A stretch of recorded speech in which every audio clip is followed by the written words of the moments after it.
was an avid collector of drum magazine.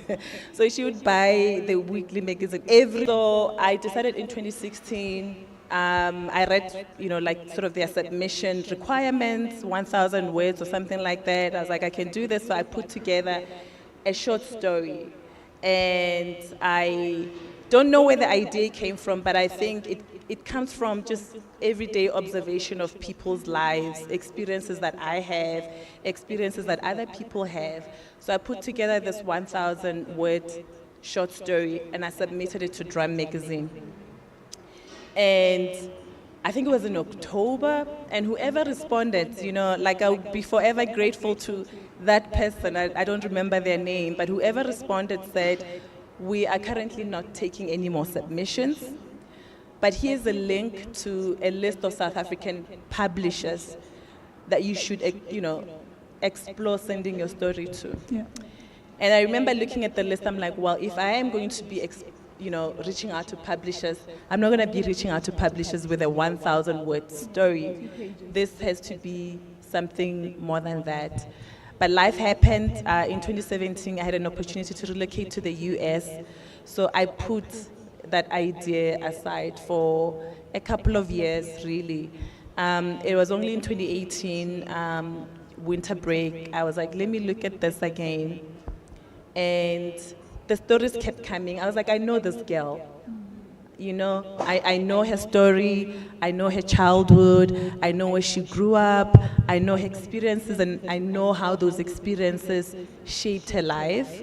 I know why she has the friends that she has, and I know why she's dealing with things the way she's dealing with them, So it kind of was almost, what is the word I'm looking for, cathartic in a way, because we all have experiences, but I don't think we give ourselves time to stop and pause and reflect and say, but what are these experiences? What do the experiences mean in my life?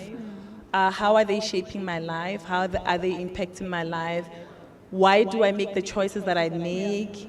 So I think it was such a beautiful way for me to reflect about my own life, people I know, people I read about, things I see on TV, things I read about in the media, and put it all together. So that is how we got here. I'm very interested in this girl, right? Yeah. But maybe before we get deeper into who this girl is, please tell the audience about the title of the book and just maybe an outline of what the book is about. Yeah, so Maserati. So I live in the US, and a couple of US readers said to me, oh, is the book about the car? Like, do you like the car? And I was like, no, it is not about the Italian luxury car, but it's an abbreviation of, I think, proverb, idiom of the Sepedi proverb that says Maserati, Mapiluja Serati, Sekhetela Serati. And so I think, as I was thinking about this girl, I was like, okay, she is someone who, and her parents, I think, knew that when they decided to name her Maserati. She is someone who truly does as her heart desires. She is a reflective person. And I think to some degree, she's very much like me. I'm an introvert, but I'm a very reflective person. Maybe not so much like her in the sense that she is able to do as she wants. I'm very contemplative. I don't take risks. So that's how her name came about. She is very much one that will do, if my heart tells me go left, I will go left, yeah. And the book, just an outline, what is it about? So the book, without giving it away to those Please, that have not, please don't give not away read too the book much. yet. So we meet Maserati. I think the first page we meet her. She is in her bedroom or in the bathroom, getting ready to go out, and she is very chirpy. She's very excited. She has a kind of bright, renewed sense of optimism about her because she had just come out of a relationship that didn't work out. and she had spent about a year really mourning the loss of this relationship, you know, and so she's just ready to kind of get out there and do all the things that she used to enjoy. She enjoys shoes, she enjoys reading, she enjoys going out with her friends, she enjoys solitary outings, you know, sitting out in a nice cafe and truly taking time to reflect on things. And so as she goes about this day, you know, thinking about all the good things that are coming her way now that she has truly, you know, let go of this relationship, she meets someone else. And in that meeting, it is very clear that there's something there. But she goes into this kind of new budding relationship with her eyes wide open, but I think there is still some growth there that needs to be had.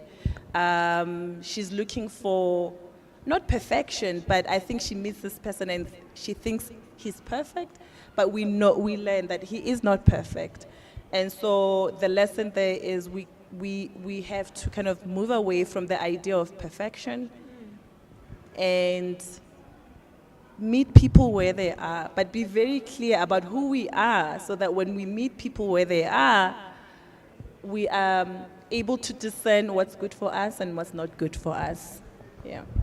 Enough about the book. We can't give away everything that's in the book. So in our conversation in the week, right, there's elements of, you know, dealing with, you know, past traumas and, things that make us uncomfortable, I think, to talk about on our first date, on our second, on our third date. So for me, I guess, what is it? What do you think it is about this girl that we love? And I mean, we're gonna learn about, for those of us who haven't read the book. But what is it about her past that you think, you know, impacted how she made decisions and how she, you know, how she did life in general? Yeah. So, Maserati, we learned that she's a type A personality. She is, everything must be like perfect, you know, pays attention to detail.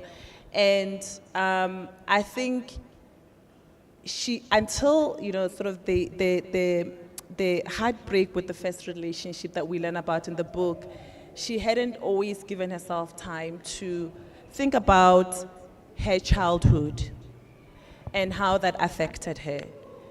And so we learn during the course of her dealing with that first relationship and the demise of that first relationship, her friends actually encourage her to seek therapy because she's just sort of unraveling. And the reason why she's unraveling is because she's always been the good girl. And good girls are supposed to get the good things. And so why are the bad things happening if she's always been such a good girl, right? And so it is very clear, in my opinion, that I think because of her childhood, Maserati, maybe even unaware, subconsciously, had curated her own life. I know what bad looks like from my childhood. I'm gonna make sure that I live the opposite of that. I don't think she had given herself the time to think about, what do I want? She focused on, what don't I want, right? And I think there's a clear distinction between those two. What you don't want does not automatically translate to what you want. So you have to be clear and articulate what it is that you want versus what you don't want. So I think she'd done a good job of really curating her life to not be what she doesn't want.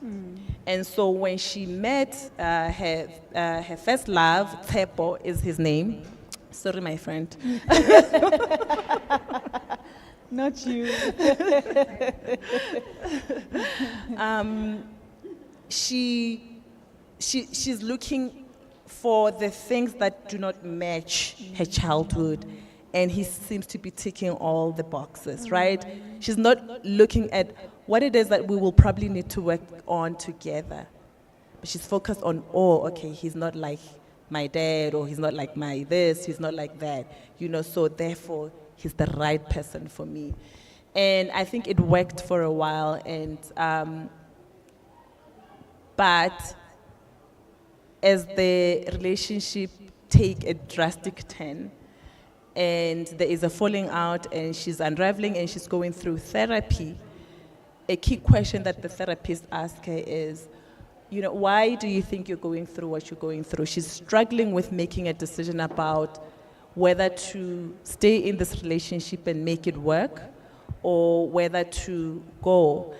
And part of the struggle with her is really not so much that the relationship failed. It is the surprising fact that she's struggling with the question of whether to stay or go. And the reason why the relationship failed was because of infidelity and betrayal. So in her mind, and she's always been very clear, like all independent girls out there, that if this happens to us, we are out the door, no questions asked. And so she's very surprised that she's struggling with, do I go, do I not go? And during therapy, the therapist help her unearth why she has that struggle. Why? And it turns out her mother made the same decision. Her mother stayed. And she's always held her mother in high regard. And so if she were to go away, what does that say about her mother? Is her mother weak? Is her mother one of those women, who are not empowered? And so the therapist kind of urges her to go back to mom and have a crucial conversation with mom.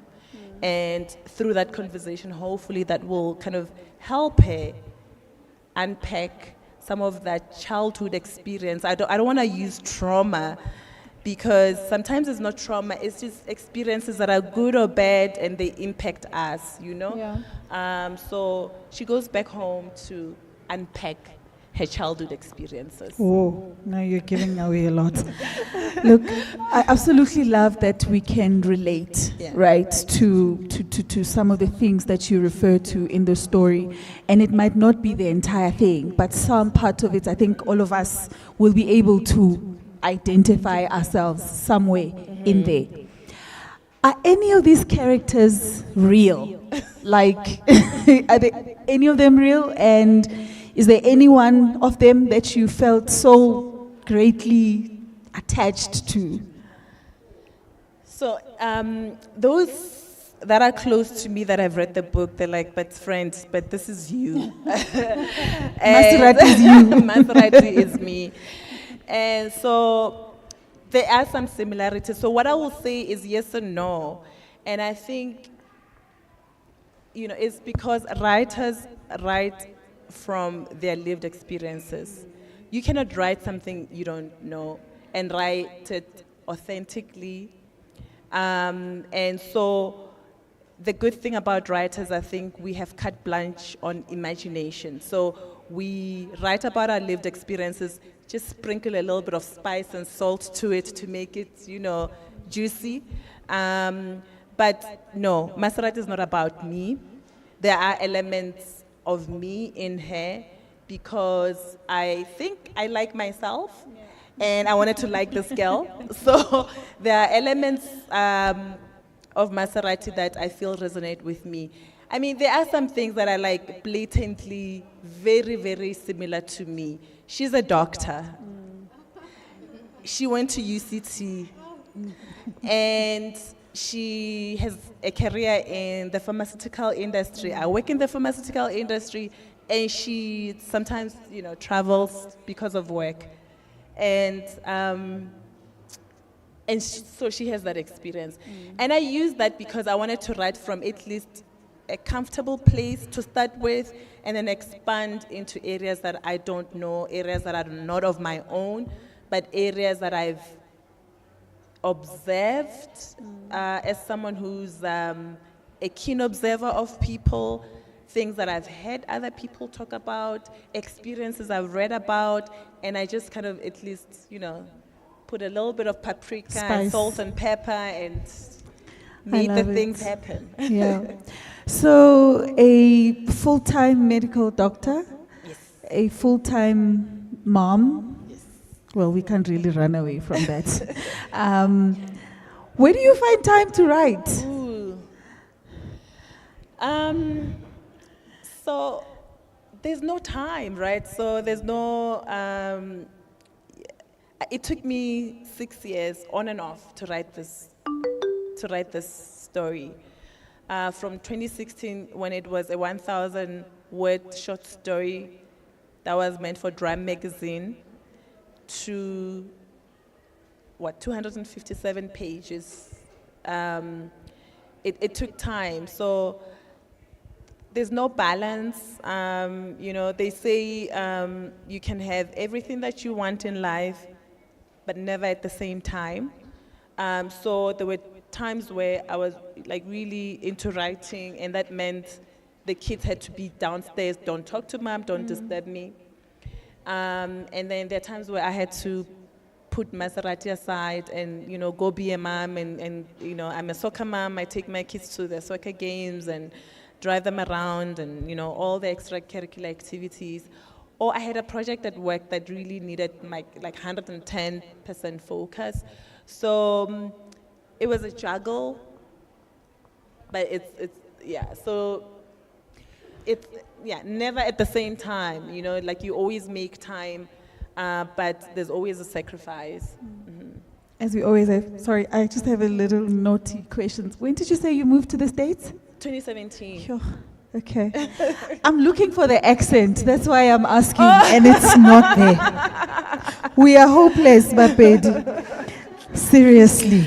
Born and bred and grounded. People go to America for 3 months and then they come back with an accent.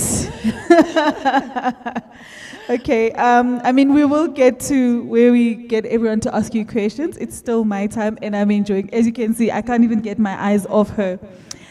I had this one good question. I can't believe I lost it. But okay, that's fine. Yes. Who were you writing to? This is my last question before I'll open to the audience. So, who were you writing to, and what message were you sending to them? Who's your audience?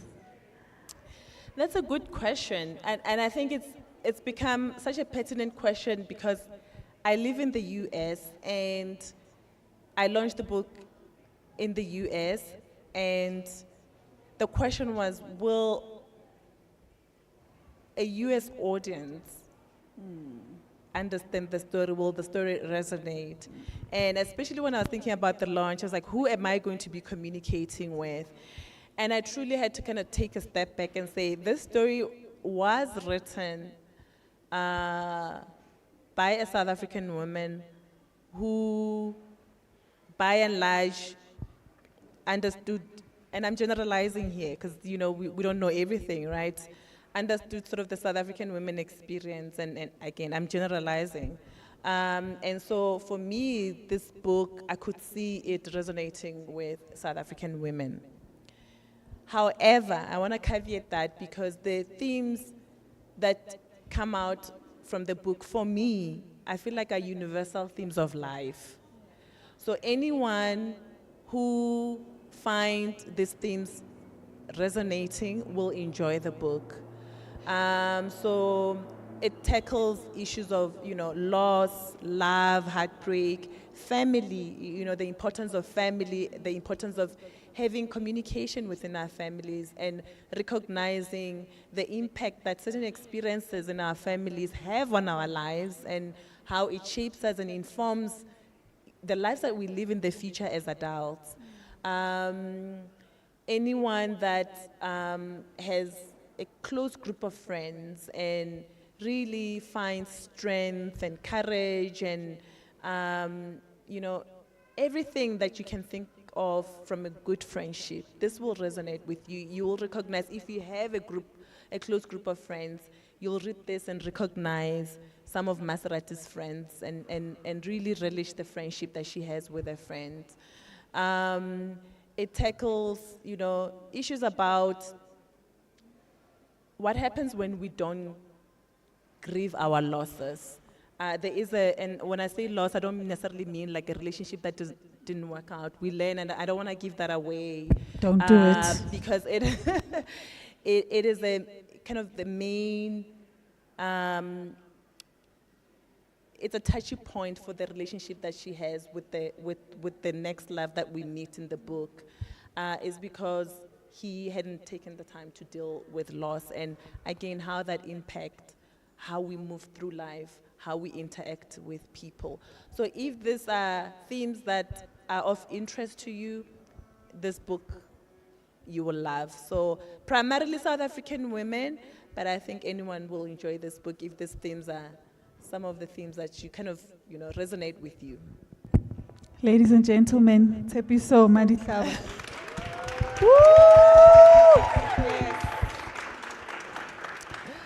Thank you so much for indulging us. We are not done. I'm just giving the other people a chance. I've got many more questions, but we do. Is anyone assisting us with the mic?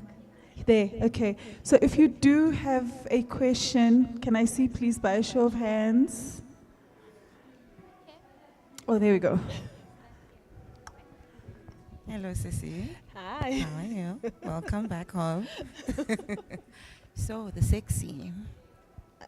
The sex scene. It's in the book. Behind you. Okay. How are you feeling about writing about that when you know our family dynamic? I know. How comfortable are you with that? So,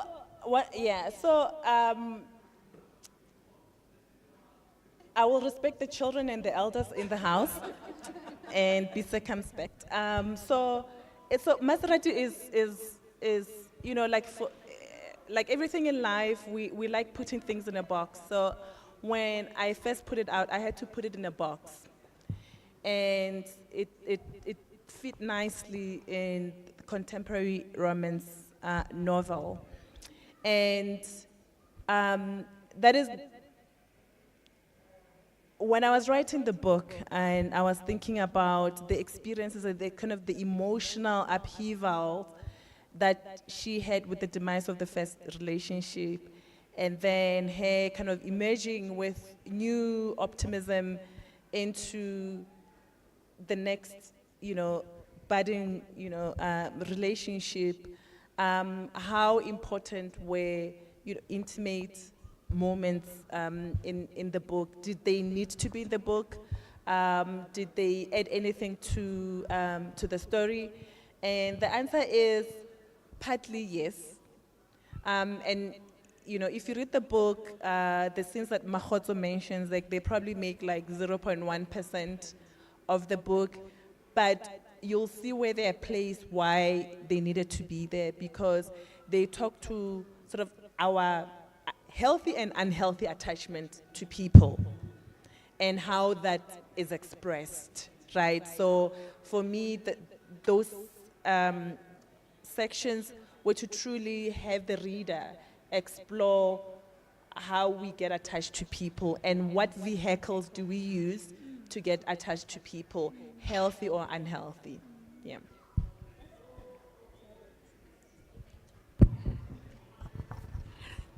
Hey, Tshepiso. Hi. I'm finally gonna get a physical touch. Tshepiso and I know each other from Facebook. We read and watch the same things. Yes. So thank you for writing. Thank you for writing. I'm a medical doctor who doesn't doctor anything. And I have a manuscript that is 7 years in my computer. So you have no idea how liberating this is. I've bought a soft copy because I didn't think we're gonna get the physical book this quickly. So I'm looking forward to having my first physical book. So I like what you asked, because then it opens up. I wanted to talk about our love stories, because people don't see us as people first. Black girls are not supposed to talk about, they are relationship beings and therefore intimate beings, and they have estrogen in them. Right, so that's practically very, very important. And the fact that you are shying away from calling it trauma or whatever experiences that we have in our childhood, did you worry at all at any point? Because that's what I'm struggling with. Did you worry about someone is gonna read it, go high, and think, is she talking about me? How dare she? Was it even a thing? Because I find that there are 3 chapters that I keep rewriting, because I've got to get to that point, and I've got to get into that intimate details about things. Did it worry you at all? Is it why you chose it as a fictional piece? Yeah, I mean, that's a good question. I must say, when people started saying, oh, but is Maserati, are you Maserati? I got freaked out, because I was like, oh, like am I bearing parts of myself that I didn't mean to? But in the process of writing, like I say, authors, we write from a place we know. Was I like writing my own memoir and I didn't even realize? But I don't think so. I think I grew up in a township. So I was raised in my early formative years by my grandparents. And then I moved and lived with my parents like full time. And I grew up in a township where, things happen behind closed doors. Life happens behind closed doors that we don't talk about, but it impacts the children. And they become adults who either repeat the cycle or who have, healthy boundaries or unhealthy boundaries because of those things. And because we don't tackle them, they spill out in ways that, can wreak havoc in our lives. So did I struggle to write certain parts? Of course I did, because I was like, okay, especially like the childhood pieces, thinking about, okay, this would have happened to Maserati. This is a dialogue that the parents would have had. I had to be careful that I wasn't writing about conversations that I eavesdropped on as a child, and make sure that I am writing enough for people to resonate with, but general enough for this to be a universal story of a South African child growing up in a township, So there's nothing here that is very specific to any person in my personal life, but it is enough elements and bringing and combining with experiences that I know of, because the adults may have not said anything, but children talk, right? And sometimes they don't even know what they're saying. They say it as literally as it happened, but when you grow up, you're like, kana rabu smang mang, when he said that, this is probably what had occurred. So those are pieces that I brought in the book. Like, I remember hearing the story, but now that I'm an adult, maybe I can kind of break it up and decipher and, and put it in a language that it could resonate for a lot of people. You don't have to be from Limpopo. You don't have to be from, Mpumalanga. You could be anywhere. Actually, even in the US, I must say, for the people that have read it and they've come back, someone said to me, and I think they actually put the review on Amazon. She said, like, this is not actually a woman, like, it's not a romance novel. It's a story for everyone, So that for me was really affirming. Yeah. Thank you. Are there any more questions? This side is very quiet. Comments? Okay, I have a question. So you make a lot of contrasts, right? In the book, we talk about heartbreak, but then we talk about love, and then we talk about strength, but we talk about, Maserati's vulnerability. how did you, in the mind of the writer, how does that work? And I think I'm an avid reader, but I don't agree with the fact that you think I might possibly be a writer. I don't agree with that. But that's not my question. Is that I'm finding difficult right now in my head to say, how do I make that contrast? I mean, I know you know where you are going with the story, but how do you bring all of that to life without making it look airy-fairy and far-fetched? Yeah. Ooh, that's a good question, and oh my gosh, I want to respond, but I feel like I'm going to give away a spoiler. But let me see. Let's Talk see how about this what goes. happens in the mind, In the of, mind a of a writer. writer, I think it's easy to make villains out of people, and it's easy to make heroes out of people. So I didn't want anyone to read this and say, but ooh, yeah, like that person was bad. Like, Teppo, for example, the first love, and he's the first we learn about, and, kind of the genesis of who Maserati then eventually becomes, right? So it's interesting because when I was reading, I was like, the next life, he's a likable guy. But as I was reading and just, going back and reading the manuscript, I was like, actually, these guys are very similar. The difference between the two of them is that one is very much aware of why they are the way they are. The other one is very much unaware and wreaking havoc wherever he goes, and he doesn't know why, and he hasn't taken the time to say, hang on,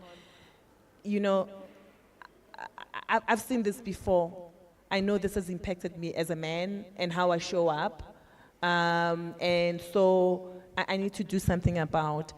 The other one has not done, he's tried to do something about, his issues, but he's aware, at least there's some self-awareness. So I didn't want to make people bad, and I didn't want to make people good, because we do that all the time. We put people on a pedestal and then we tear them down, because they did something we didn't like.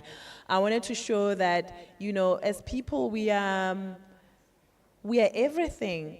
Your strengths are your weaknesses. The thing that people like about you is the same thing that other people hate about you. I see it at work. I'm very structured, and that has gotten me where I am, but I can see areas where it has limited me. So we are whole beings, and because we are whole beings, if we accept that we are whole beings, it means we show up and be graceful with other people as they show up as their whole beings, But it doesn't mean that you allow yourself to, take crap.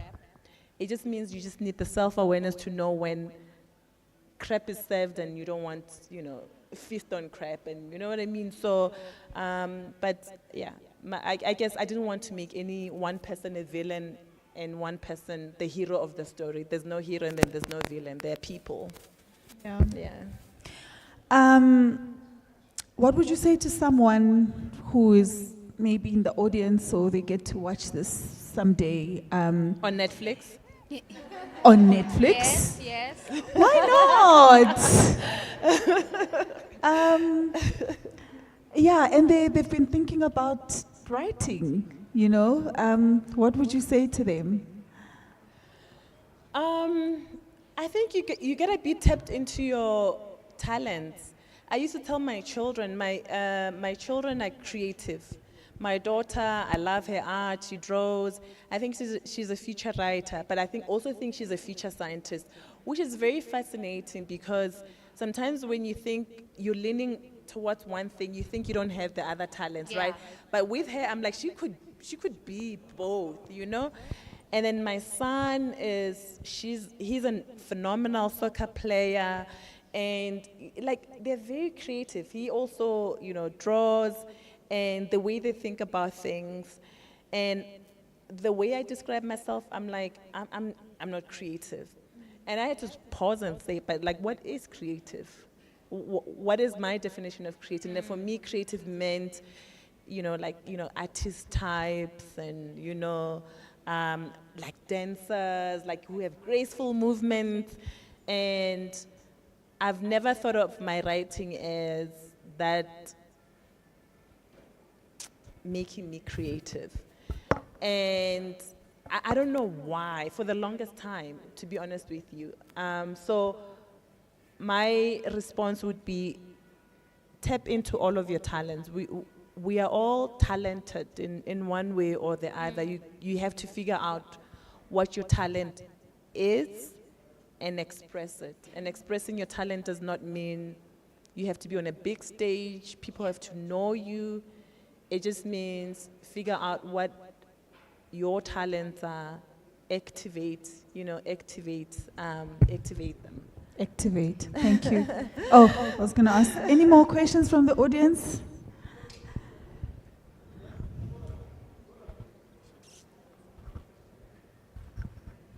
Interesting about that, this is not a question. I just want to say, why did I notice you? Okay, because we would comment about the same books, maybe same Netflix series, but you dance, right?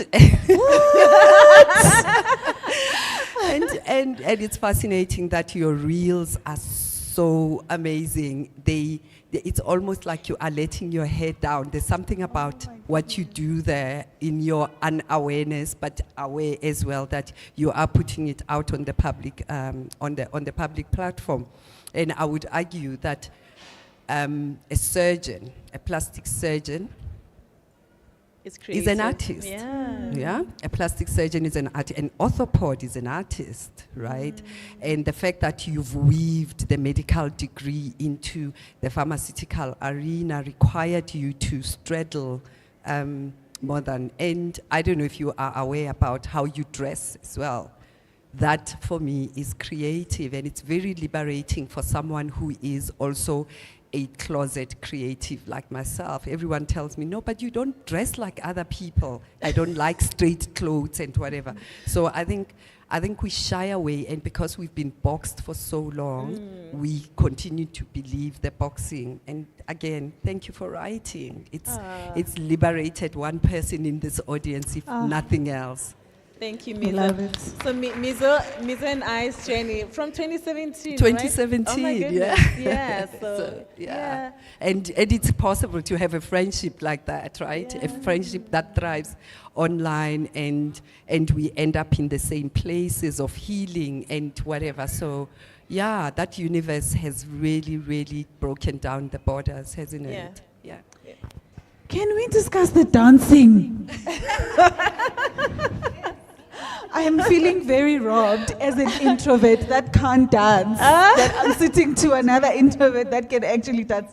Unfair. I told you, I come from a creative family. Yeah. So my uncle, who's there, he's a dancer. I think we're gonna flip this shortly. So I don't know, I come from a family of performers, and performing could be anything, really. Like, there are people in our family who tell jokes, and like now that we understand there's a world of stand-up comedy, you could actually be a stand-up comedian, you know. So, it's interesting because when I think I was already at UCT, I was already in medical school. I told my mother one time, we were in the kitchen cooking something. I said to her, in passing, I said, I think I should have been a dancer. I think if I wasn't channeled to do medicine, I would have gone to dance school and did dancing. She didn't say anything. She just gave me a side eye. And we all know the side eye. It's like, like, how are you going to feed your family? Like, how are you going to feed your family through dancing? But there was a time where I told people, if I wasn't a doctor, I probably would have pursued dance. And I don't know what form, but I don't know, like, when I'm happy with my kids in the house, we dance, we play music and we dance. When they do something and I dance and I embarrass them in public, but movement is freeing. I'll follow you on social media and hopefully I don't get some post them so lessons. often. Are there any more questions or comments before I really am about to close? Okay. Oh, there's two more. Yay, this side is coming up. I'm so excited. And that's There's my two cousin. people She's this another side. creative. She's an actor. I thought I recognized that face. Hi, Sissy. I firstly just want to say congratulations and tapping more into your creative side. This is really amazing, and I'm super proud of you. Thank you. And very excited for you. Yeah, I just want to know what led you to give your character Maserati that name. Where did that come from, and why? Yeah, so it's I actually mentioned it earlier. It's I think it was because of the idiom, you know, that Spedi proverb, like Maserati, Mapulo Maserati. So it's an abbreviation of that. And again, and it's interesting because maybe it speaks to the contrast that you speak. Now that I'm just having this thought now, because she's someone that the name suggests, and her parents, you know, thought her spirit was, you know, that of someone that does as they, you know, they like. But she's a rigid, she's type A personality. So that's very interesting that even with a type A personality, someone that likes perfection, thinks that to go a certain way, that she will still lean into, you know what, if I want to do this, I will do it, I will let loose, you know.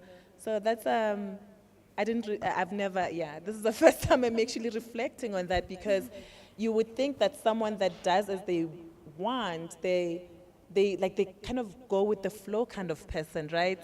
And she's not a go with the flow kind of person. But for whatever reason, maybe her parents see her spirit that way. I see her spirit that way. Maybe I'm projecting onto her, but that's how the name came about. It's a beautiful name. It's not the car, definitely. But you know what? I would not object to Maserati sponsoring me. Like, if anyone, please, if anyone knows anyone that works at Maserati, like a Kanyana for a year, you know. Hi, Tsepisho. Hi, Mani. Thank you so much for this beautiful. We are so proud, and I think for me, I'm so glad you did this, because you've got no idea that you've inspired so many youngsters just to, you know, thinking that you're a professional, but you're also able to do something like this. So I'm happy you did this. Lemo loves writing, and that's why we dragged him here today, just so he can see what could happen, you know. So we are proud of you. Ooh. We are proud of you. Love it.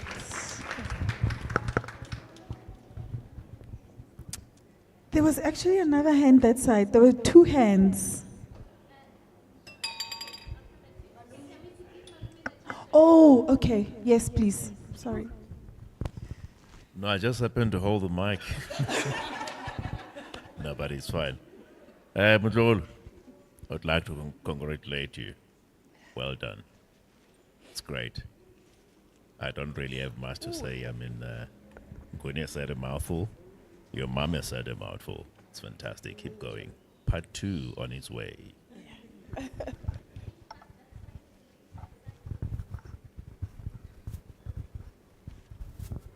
Ostepiso, thank you so much. You are such a gift to the world.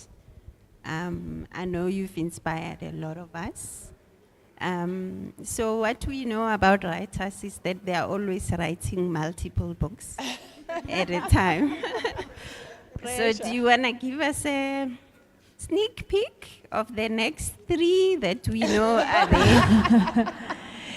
Can we do that right at the end? I was going to ask her if she's working on any other future projects. We'll close with that. Thank you, Mom.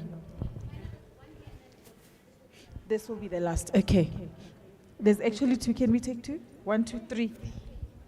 We still have got time. Yeah.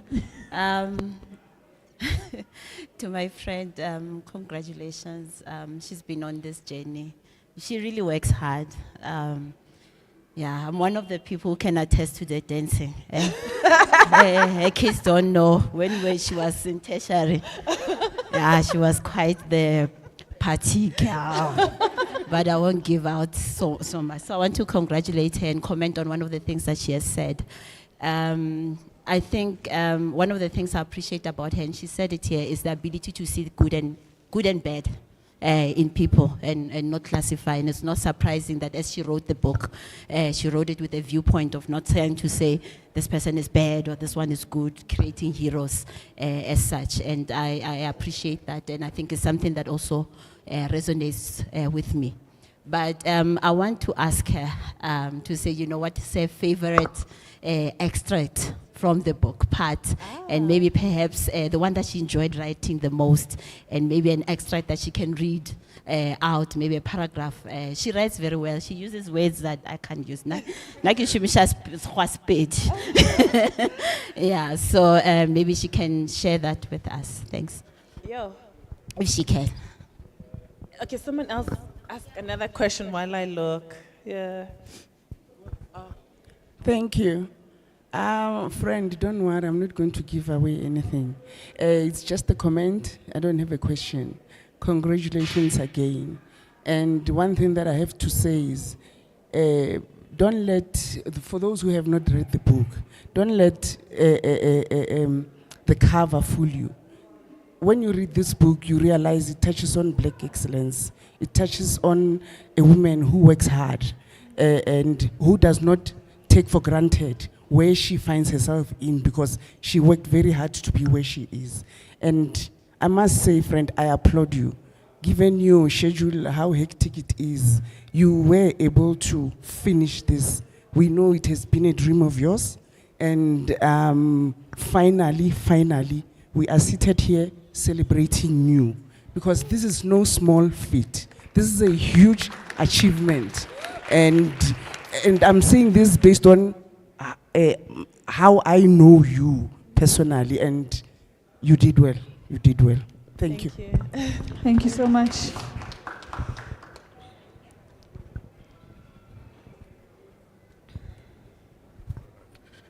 Congratulations, Austupiso. So, following on that last comment, the book cover, I mean, it's very hard to package gold. So how did you get to that decision, the colors, the design, the whole concept? And it's one of those things that we see first. So when I saw the invite, I was like, oh, okay, Maserati, something about cars. And I was like, no, Maserati. So I'm just curious on the cover, what was your thinking behind, what inspired it? Thank you.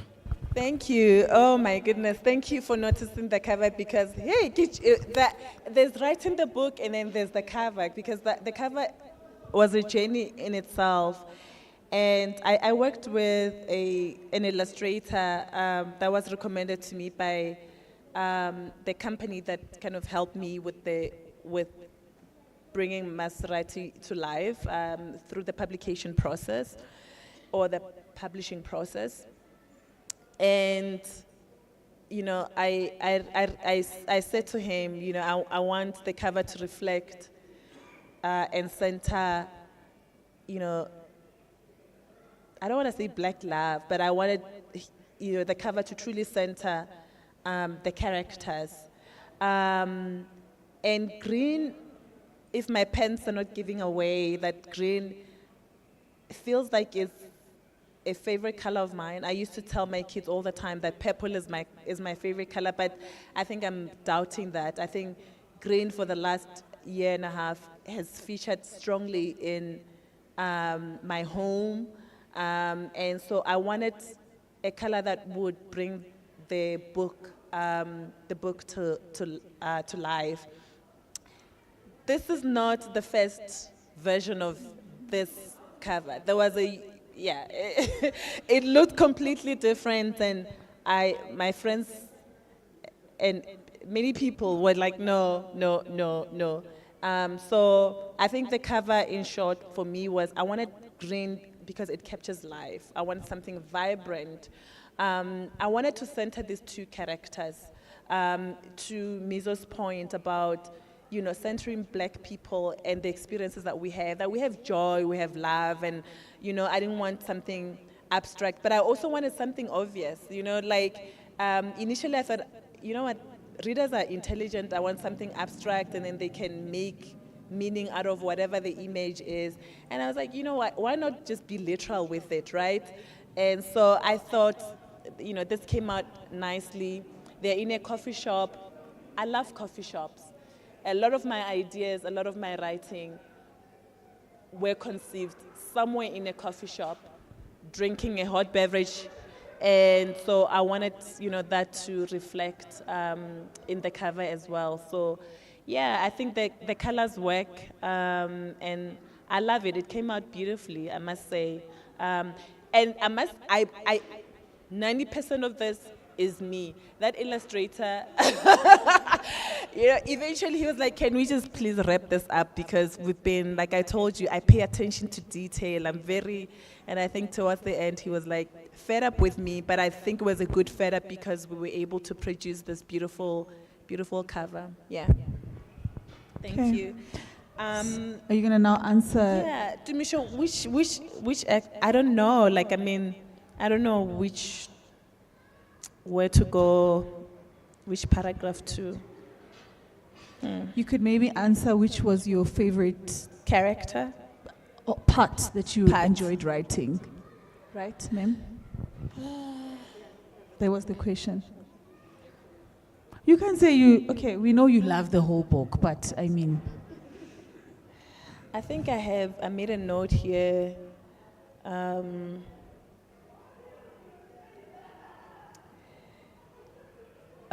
Just give me a second, sorry. My goodness, I don't know. I think the one of the chapters that happened in the book, and when I was writing it, and my editor helped me pull it together nicely, but the way it was written initially, when I was writing it, and from my own thought process, it was delving into the Maserati's second love interest. His name is Ben, and his experience in childhood, and that chapter took a while, but it's one of my favorite because it also, the person that conveys the story is a favorite character of mine in the story.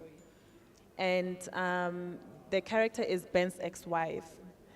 And I know she features quite a bit in the book, and I reflected again, like, why does she feature, so strongly in the book? And again, because I wanted to tell a human story, and the reason why she features, I love, for me, she's a peacemaker. She is almost like the person that connects the dots, grounds everyone. And I think when you read the book, you'll see why I say that. So I don't know, I'm not like her, but she's someone that inspires me. And my favorite chapter is where she takes it upon herself to bring Maserati up to date with Ben's history. That was a one where I really had to stretch my imagination, because those experiences I've never had. I don't know anyone in my life that has had those experiences, and so I had to imagine, like, really think very hard about the human emotion and feeling, and bring that to that chapter. Yeah. I love that chapter. And that's what makes you a creative, right? Thank you. So lastly, as we wrap up, maybe tell us where people can find you, where can the book be found, and any other future projects you're working on. Yeah, so I'm on most social media platforms. I'm not on TikTok. I guess I should be. I'm on Instagram and I'm on Facebook. If you want the professional side of me, I'm on LinkedIn. The book is now today available at Book Circle Capital. You can also find it on Amazon. For those of you who are inclined You can also find it on Kindle. It's available as an ebook on Kindle. If you're a Prime subscriber, I think you can read it for free in their library. And it's also available on takealot.com. So right now, mostly online and physical copies here at Book Circle Capital. And then the question about future projects. So I have mini drafts that are sitting in my computer right now. And I have not made sense to them. And I think that's, part of the writing process is write without editing. Just write. So I am sitting on a couple of drafts, but one for me that feels a little bit more solid and built is a story, and I don't know, like again, reflecting on my own experiences. I live in the US with my 2 children, and one of the things, and people talk about, like you're a doctor in the pharmaceutical industry, like you're this, you're a mom, you're all of these things, right? The one question that I hear a lot from people who know me and those that don't know me, and depending on the context, that question either I understand it or it annoys the living hell out of me. Like, how do you do it? And so the book will explore that question, because I find that without getting into gender wars, I find that when it's men who are juggling all of these things, that question is asked with admiration. But for women, there's either pity or judgment about, we know you must be dropping balls. Somewhere we know you're not doing a good job, right? And it could just be my own defensive mechanism. Maybe people mean well and I'm just insecure about it and I receive it negatively. But it's a story that explores, those dynamics through people's interactions. How do we do the things that we do? What is the relevance and importance of community? And how do we allow people to support us when we're going through challenges without feeling defensive, but also communicating to people, how they can support us without aiding pity. So it's all those elements, and they're not fully formed and fully baked. So stay tuned. I think this has encouraged me to find time to write more and explore those drafts and fully bake them. Because Maserati initially was like, I'll just do this and go about my life and go back to my life and but the more I hear people and how the feedback is really encouraging me and strengthening me to continue really embracing my talent. And so stay tuned and you will see me here maybe one day again soon. Thank you so much, Tepiso. We are all inspired and congratulations once more. Ladies and gentlemen, a final round of applause for Tepi. I think next up, are they going inside to buy the book? Is that where she's also signing? Is she signing from here? So people can go into the store to buy the book and then she'll be right here to sign your book. Thank you for joining us and have a good day further.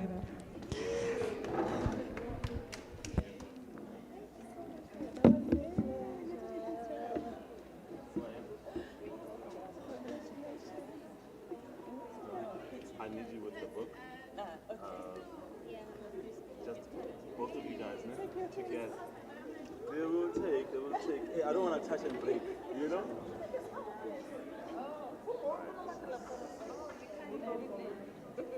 I think I can. Otherwise, it's going to look. Just a picture of her. Yeah. 2 seconds.